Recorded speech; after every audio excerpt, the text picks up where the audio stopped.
The Habitat for Humanity in Starkville is a nonprofit organization with a clear mission. Their goal is to eliminate inadequate housing by constructing houses for low-income families.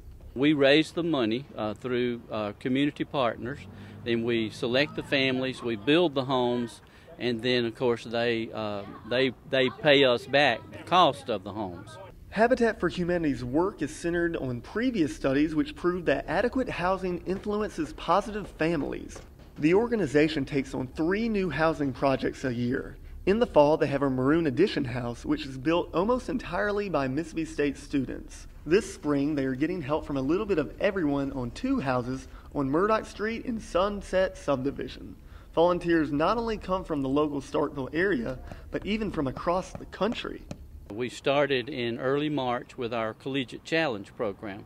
We have students from up north, from Illinois primarily so far, who come down here on their spring break and help us. I've been told that it takes a minimum of 3,000 hours to complete one house. The group here is one of 4 spring break groups who come from various parts of the country.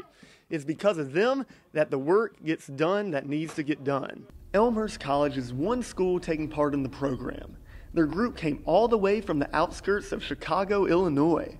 Not only did these students give up their spring break to volunteer their time, but each person donated $125 of their own money for building material.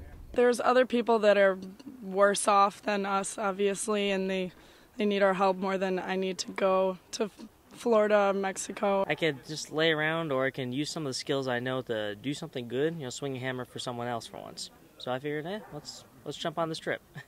When the Elmhurst College group got to their construction sites, there were only support beams standing. After a few days of tremendous effort in the heat of the sun, they had put up the roofs and were that much closer to providing 2 families with an adequate place to call home.